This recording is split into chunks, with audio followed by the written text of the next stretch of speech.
तो साथियों नमस्कार। आप सभी कैसे हैं? मुझे उम्मीद है कि आप सभी स्वस्थ होंगे, अच्छे होंगे। साथियों आज की क्लास में हम संस्कृत व्याकरण देखेंगे और संस्कृत व्याकरण में इस समय जो टॉपिक चल रहा है वो है कारक और विभक्ति का। कारक विभक्ति और अनुवाद से संबंधित जितने भी टॉपिक हैं उन सभी टॉपिक को बारी बारी से एक एक करके विधिवत आपको पढ़ाया जाएगा। इसके पहले वाले जितने भी वीडियो हैं उन सभी वीडियो में हमने आपको कारक और विभक्ति से संबंधित कर्ता, कर्म और करण ये तीन कारक बता दिए हैं। आज की इस वीडियो में, आज की इस क्लास में हम लोगों को देखना है संप्रदान कारक। कर्ता, कर्म, करण ये तीन आप लोग पढ़ चुके हैं और इन तीन से संबंधित जितने भी सूत्र हैं इनको उदाहरण सहित विधिवत समझा दिया गया है। तो साथियों आज जो पढ़ना है, आज जो शुरू करना है वो हम लोग पढ़ेंगे क्या? संप्रदान कारक। ठीक है, संप्रदान कारक में कौन सी विभक्ति होती है? तो इसमें होती है चतुर्थी विभक्ति। संप्रदान कारक में कौन सी विभक्ति होती है? इसमें होती है चतुर्थी विभक्ति। तो आज हम सब लोग पढ़ेंगे चतुर्थी विभक्ति। और चतुर्थी विभक्ति का अगर हम चिन्ह की बात करें तो चिन्ह कौन सा होता है? को के लिए। चतुर्थी विभक्ति में कौन सा चिन्ह होता है? को के लिए। इस प्रकार से हम सब लोग बारी बारी से देखेंगे कि कौन सी विभक्ति का कौन सा चिन्ह है, कौन कौन से सूत्र हैं, किस नियम के अनुसार उससे संबंधित अनुवाद किए जाते हैं। तो आइए देखते हैं चतुर्थी विभक्ति से संबंधित अनुवाद। हम पढ़ेंगे संप्रदान कारक। ठीक है, कर्ता ने कर्म को करण से के द्वारा संप्रदान को के लिए। तो इसका चिन्ह क्या हो गया? को के लिए। ठीक है, जहां पर को और के लिए का प्रयोग किया जाता है वहां पर भी चतुर्थी विभक्ति होती है। तो हम सब लोग विधिवत देखेंगे और बहुत अच्छे तरीके से समझेंगे कि परीक्षा में संस्कृत व्याकरण से संबंधित कोई भी क्वेश्चन से जाता है तो आपसे मिस्टेक ना होने पाए। तो साथियों अंत तक बने रहिएगा और यदि आपको हमारा वीडियो, हमारी क्लास अच्छी लगती है तो लाइक जरूर करिएगा और अपने दोस्तों में अधिक से अधिक शेयर जरूर करिएगा। ठीक है, तो शुरू करते हैं संप्रदान कारक। और इसमें कौन सी विभक्ति होती है? तो होती है चतुर्थी विभक्ति। कौन सी विभक्ति होती है? चतुर्थी विभक्ति। संप्रदान कारक और चतुर्थी विभक्ति से संबंधित जितने भी सूत्र हैं उन सभी सूत्रों को हम सब लोग उदाहरण सहित देखेंगे। अब जो सबसे पहला सूत्र हमारा आता है वो कौन सा सूत्र है? तो वो सूत्र है कर्मणा यम अभिप्रयति सा संप्रदानम। कर्मणा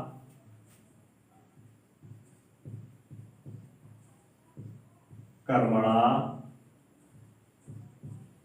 यम भी प्रयति, कर्मणा यम प्रयति सा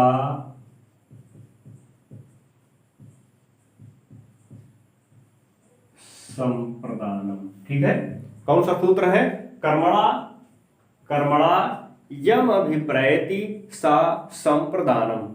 यानी कर्ता दान क्रिया द्वारा, कर्ता दान क्रिया द्वारा जो कार्य करता है या जहां पर दान देने की बात आती है, सीधे से हम यह कह सकते हैं कि दान क्रिया के द्वारा जो कर्म किया जाता है, जो उद्देश्य किया जाता है, जिस उद्देश्य की प्राप्ति होती है उसे हम संप्रदान कारक कहते हैं।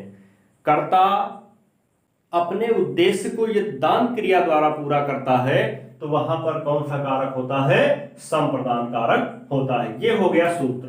ये क्या हो गया? ये हो गया इसका सूत्र। ठीक है, कर्मणायम अभिप्रयति सा संप्रदानम। यानी कर्ता, अगर हम ये उदाहरण स्वरूप देखें तो सीधे से कह सकते हैं कि देवदत्त ब्राह्मण को गाय देता है। देवदत्त क्या करता है? देवदत्त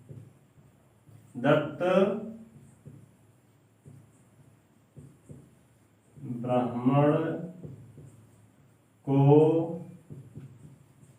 गाय देता है। अब यहां पर एक बात और ध्यान देना है, ठीक है, क्या देता है? गाय।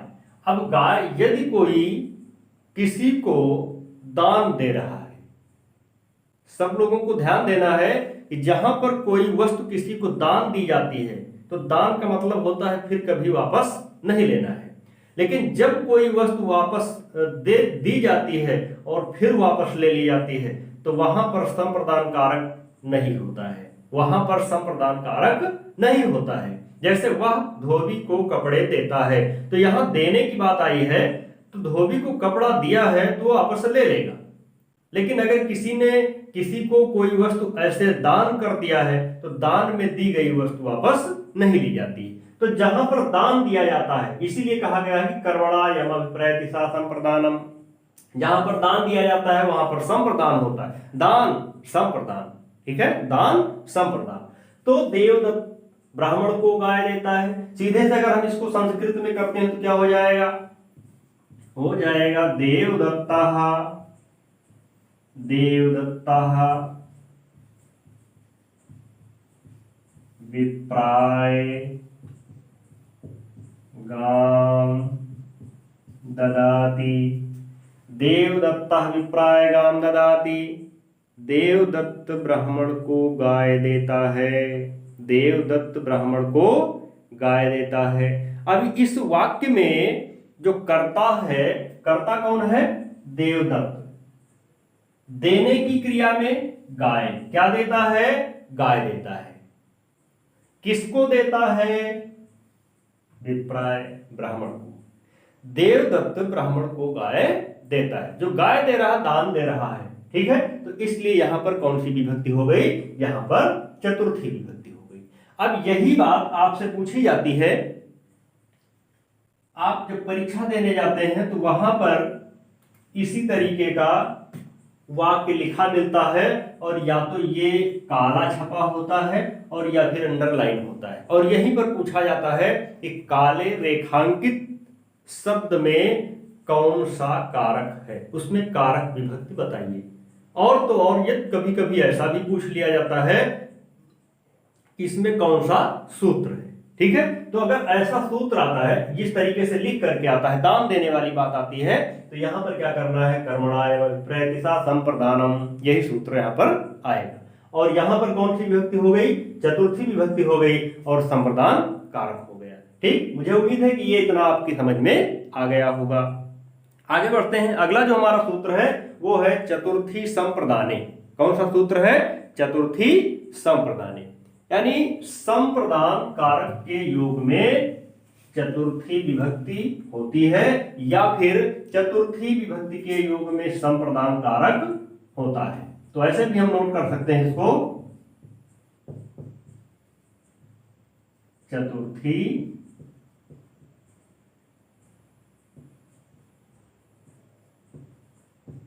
संप्रदाने, चतुर्थी संप्रदाने। ये हमारा हो गया दूसरा सूत्र।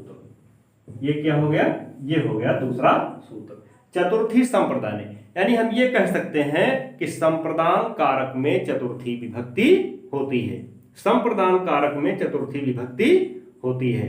अब यहां पर अगर हम ये कहें कि शिष्य उपाध्याय को पुस्तक देता है, इसी के अंतर्गत आएगा शिष्य उपाध्याय को पुस्तक देता है। शिष्य उपाध्याय को क्या देता है? तो शिष्य उपाध्याय को पुस्तक देता है, ठीक है। अब इसको हम अगर संस्कृत में करते हैं, संस्कृत में इसका अनुवाद करना है, तो आप कैसे करेंगे? शिष्यः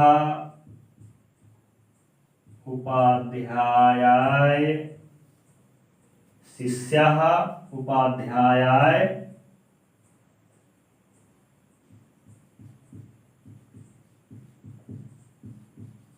पुस्तकम ददाति। ठीक है, अगर ये हम करते हैं तो ये क्या हो जाएगा, शिष्यः उपाध्यायाय पुस्तकम ददाति। ठीक, अब यहां पर जो उपाध्याय किसको देता है, किसको, यहां पर को आ गया ना, किसको देता है, उपाध्याय को देता है। यहां पर देखिए को लगा है तो किसको देता है, उपाध्याय को देता है। ठीक, तो इस प्रकार से चतुर्थी संप्रदाय में भी चतुर्थी हो गई।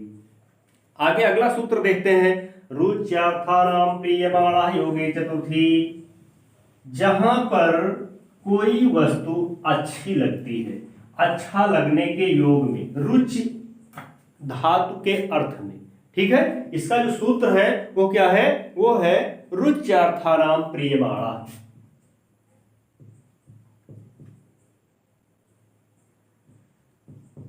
रुच्यार्थानां प्रीयमाणा। ठीक है, रुच्यार्थानां प्रीयमाणा। रुच, रुच मतलब होता है अच्छा लगना, रुच मतलब क्या होता है, अच्छा लगना। रुच्यर्थानां धातूनां प्रयोगे प्रीयमाणो अर्थः संप्रदानम स्यात्। यानी जिन धातुओं के योग में ये कहा जाए कि ये हमें अच्छी लगती है, हमें अच्छा लगता है। जैसे अगर कहा जाए कि मुझे लड्डू अच्छा लगता है, अब लड्डू क्या है, लड्डू मुझे अच्छा लगता है। ठीक, तो हम यहां पर लिख सकते हैं, यहां पर कौन सी धातु आ रही है, अच्छा लगना मतलब रुच धातु। अच्छा लगना मतलब कौन सी धातु आती है, रुच धातु। रुच मतलब होता है अच्छा लगना। ठीक है, तो अब लड्डू मुझे क्या लगता है, लड्डू मुझे अच्छा लगता है। अब अगर इसका हम अनुवाद करना चाहें कैसे करेंगे, मुझे लड्डू अच्छा लगता है। ठीक है, अब मुझे की संस्कृत क्या हो जाएगी, मह्यम। मुझे की संस्कृत क्या हो जाएगी, मह्यम मोदकम रोचते। मुझे, मह्यम मतलब मुझे, यहां पर चतुर्थी विभक्ति हो गई। कौन सी विभक्ति हो गई, यहां पर हो गई चतुर्थी विभक्ति। मुझे क्या अच्छा लगता है, तो मुझे मह्यम मोदकम रोचते, यानी मुझे लड्डू अच्छा लगता है। मुझे क्या अच्छा लगता है, मुझे लड्डू अच्छा लगता है, मह्यम मोदकम रोचते। इसके बाद हम अगर दूसरा कोई उदाहरण देखें तो दूसरे उदाहरण में देख सकते हैं, हरि को भक्ति रुचती है। हरि को भक्ति रुचती है। अब हरि को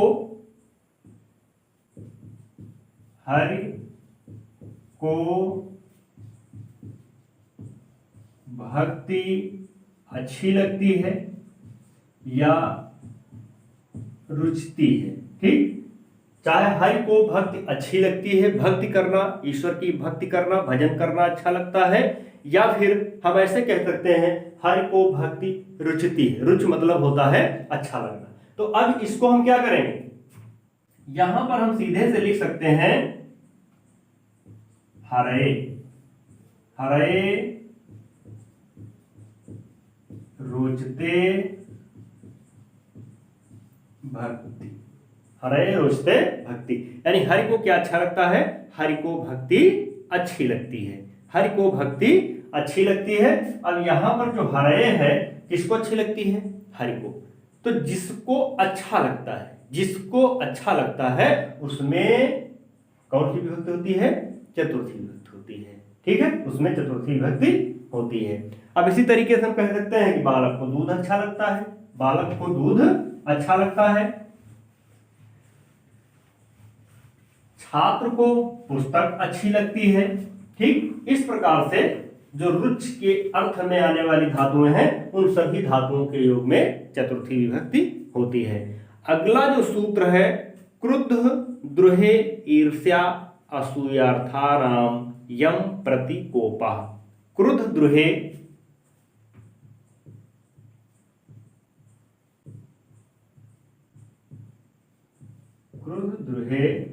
असूया, क्रुद्ध द्रुहे असूर्या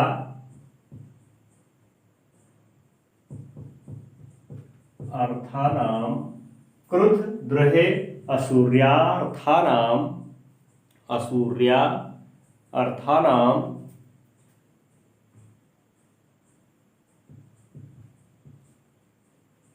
सूया अर्था नाम यम प्रति कोपा। क्रुद्ध द्रोह असूयार्थानाम यम प्रति कोपा, यानी क्रुद्ध करना, द्रोह करना, ईर्ष्या करना, गुणों में दोष निकालना, इन सभी धातुओं के योग, यही कहा है क्रुद्ध द्रोह ईर्ष्या सूयार्थानाम यम प्रति कोपा। जहां पर किसी से द्रोह किया जाता है, घृणा की जाती है, ईर्ष्या की जाती है, वैर किया जाता है, इन सभी धातुओं के योग में कौन सी विभक्ति होती है? तो इन सभी धातुओं के योग में होती है चतुर्थी विभक्ति। कौन सा कारक होता है? तो वो होता है संप्रदान कारक। अब यहां पर जैसे हम लिख सकते हैं कि असुर हरि में खोट निकालता है, तो यहां पर लिख सकते हैं असुर हरि में खोट निकालता है। असुर हरि में खोट निकालता है, यानी असुर हरि में कमी निकालता है। तो यहां पर क्या हो जाएगा? असुरा हरे असूयत, असुरा असुरा हरे असूयति।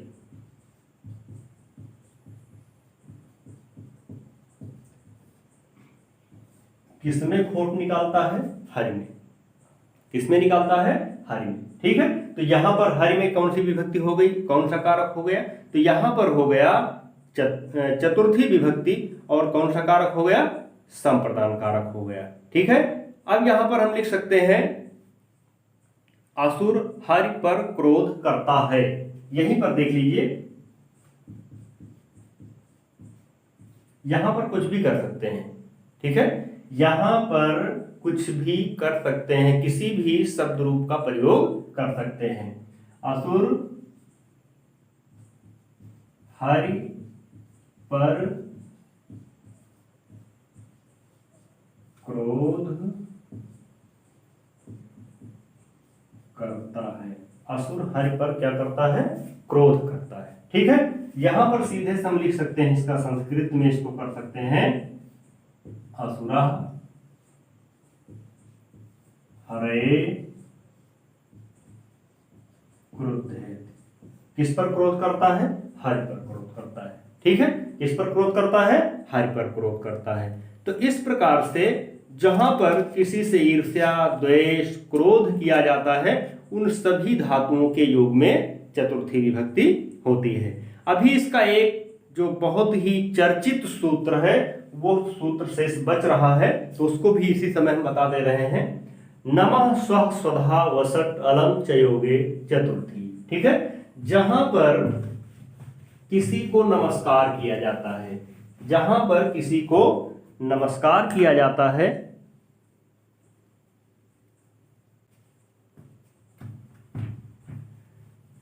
जहां पर किसी को नमस्कार किया जाता है, किसी को हवि दी जाती है, वहां पर कौन सी विभक्ति होती है? तो वहां पर होती है चतुर्थी विभक्ति। नमः स्वस्ति स्वाहा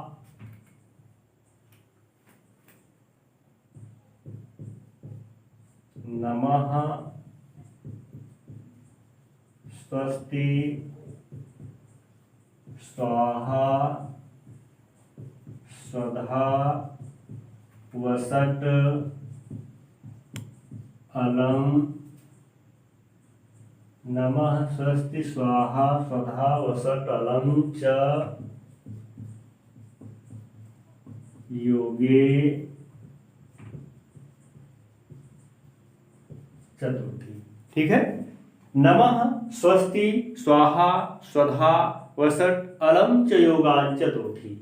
जहां पर किसी को हवि दी जाती है, नमः, स्वस्ति, स्वाहा, स्वधा, अलम, वसट, इन सभी शब्दों के योग में चतुर्थी विभक्ति होती है। जहां पर किसी को हवि दी जाती है, जैसे सीधे से हम लिख सकते हैं हरि को नमस्कार, हरि को नमस्कार। अब यहां पर हम लिख सकते हैं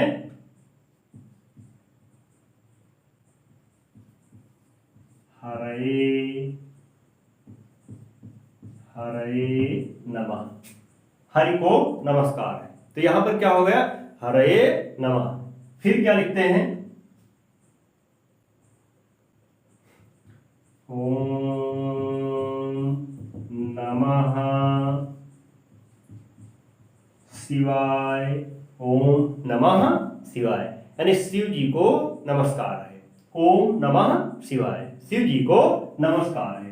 इसी तरीके से हम लिख सकते हैं विष्णवे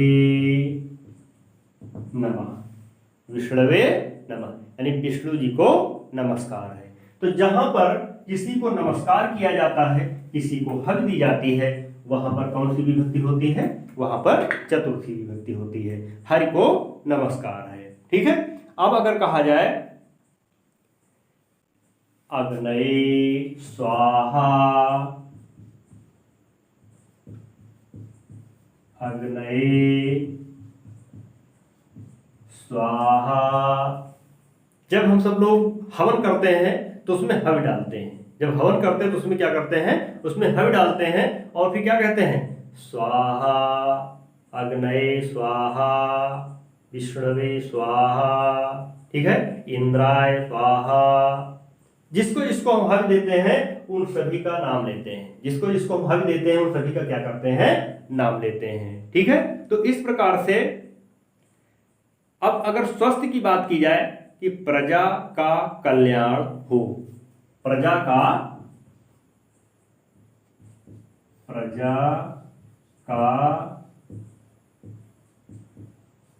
कल्याण हो, प्रजा का कल्याण संस्कृत में करेंगे तो क्या हो जाएगा, प्रजाभ्यः। संस्कृत में जब करेंगे तो क्या हो जाएगा, तो हो जाएगा